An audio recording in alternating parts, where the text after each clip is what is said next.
Good autumn day. It's September 22nd, 2019, and it's summer-like today with a high of 29 degrees Celsius. And it's autumn, right? But I don't know, maybe the autumnal equinox is today. But anyways, it's like summer today, but the growing season is almost over. So here is my biggest Paulownia Tomentosa. It's kind of looking shabby right now, I think, because it didn't rain for the past 4 days and it was fairly warm. It looks like some lower leaves fell, actually. So you can check that out, eh? Some lower leaves fell. You can see down there by the base. And it's bare at the lower stem there. Um, Again, you can see the old stem right here, which is what happened last year. I think this is about 20 or 21 months now. Last year it just grew like that. This year this grew, and this big one grew. So indeed the Paulownia tomentosa is the fastest growing tree in the world. So it's grown about a meter tall, which is pretty cool. And it's still growing.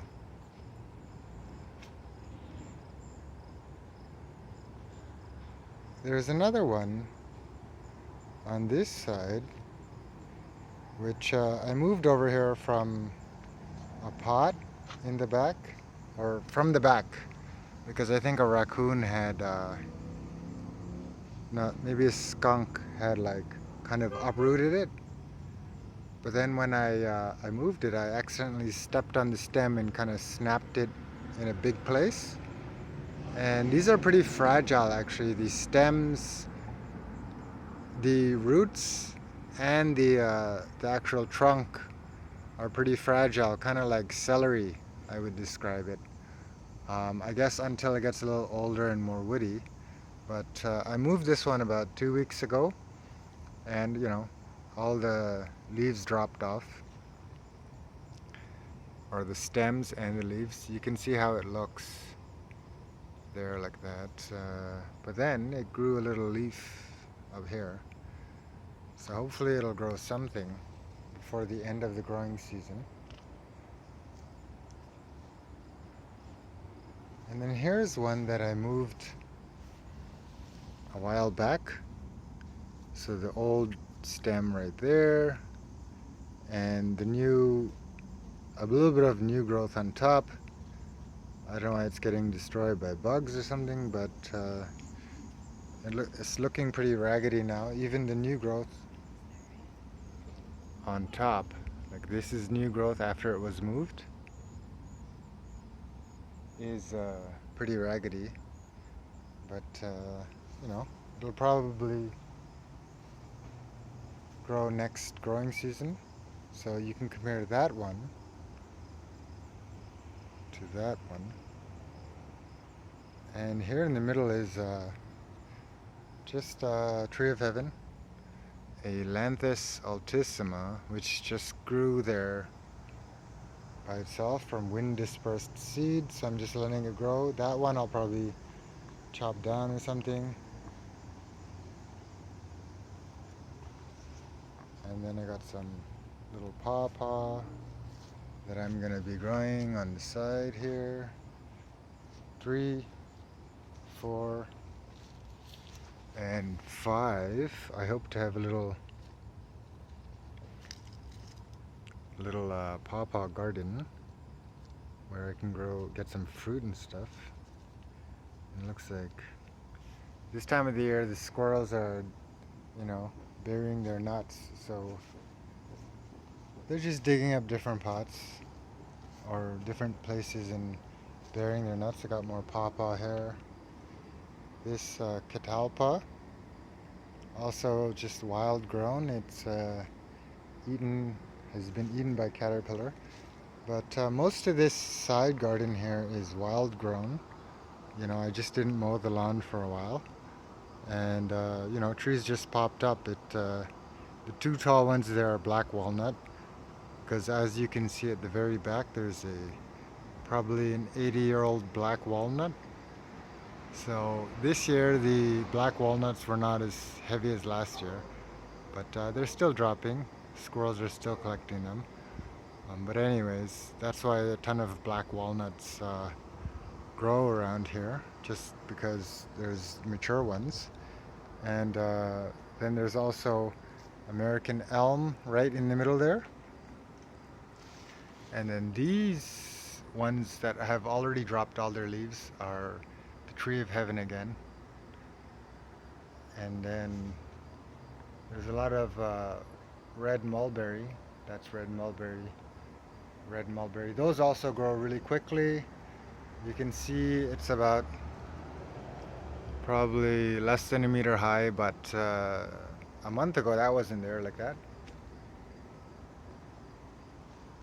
And then by the shed there, that one, that's a Manitoba Maple, kind of a survivor, because it grew like out from under the shed.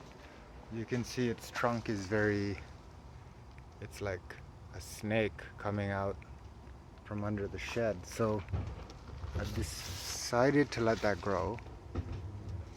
And there's a bitternut there, because there is a large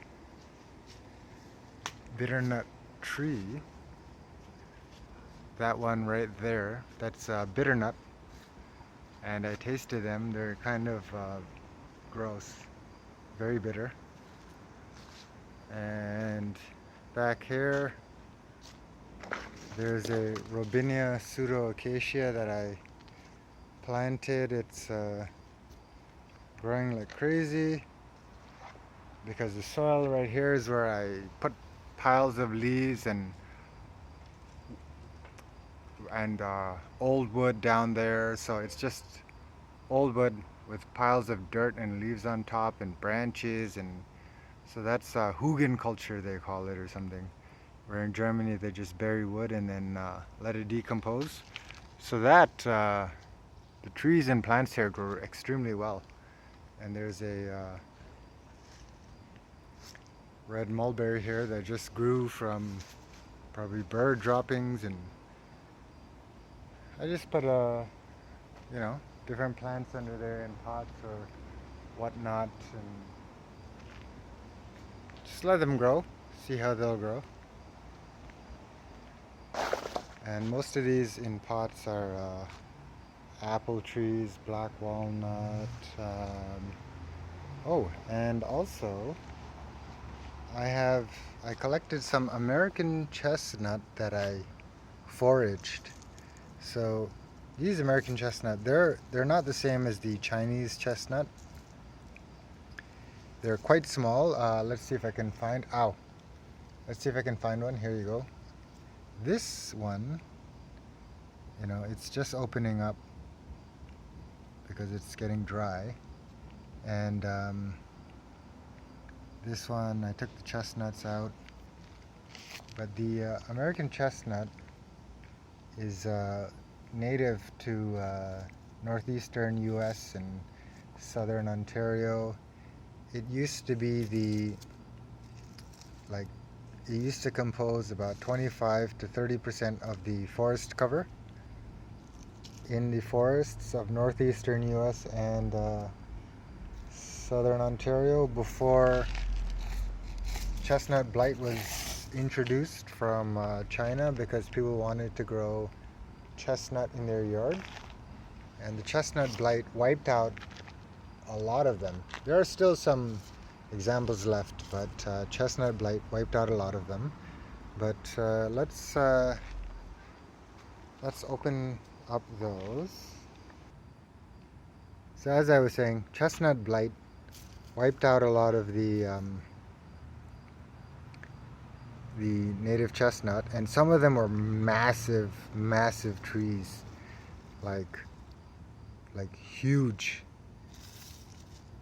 But then the Chinese chestnuts were more of an orchard tree, grown and cultivated over thousands of years in order to, grow in gardens and have huge chestnuts that were good for like eating or whatever.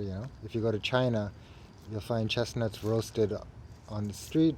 It's grown here too, and they're an important commercial crop. But the American chestnut grew wild and people could forage them. So I'm going to open this chestnut here with a spoon in my foot. And as you can see, the American chestnut, this was not really that ripe, but, and perhaps these were not as big as they could have gotten, but this is the typical size of the American chestnut, and it comes 3 in a pod like that, 1, 2, and this one. Normally, they would be plumper, like that way would be plump and brown. So this is, maybe it fell off the tree early, so it didn't get a chance to develop, or maybe they're not viable, but normally they're around that size and plumper. Still, worth it if you're going to eat them or whatever. But I'm going to plant some in the garden and see if anything comes up next year. And squirrels love them too, but they gotta wait till they open up like that before they can get at it without hurting themselves, because these are extremely spiky. So American chestnuts are really cool trees. The timber was rot resistant, and every year they would have amazing crop, like tons of chestnuts every year. And I've only ever seen one American chestnut tree ever in southern Ontario. So that's basically it. Oh, and here's another Paulownia tomentosa that is kind of growing in the shallow shoebox pot, or it's not a pot, it's actually for storing under the bed, wrapping paper, I guess. But I cut this branch off and I thought maybe I could put it in water and maybe it would root, but it looks like it hasn't rooted at all.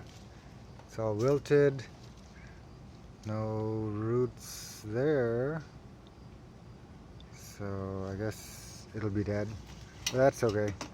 The main plant has survived. When you're gardening, just try things out and see how it goes, and hopefully you'll have some success. Alright, well, until the next update, enjoy your fall garden and reap the fruits of whatever you have planted.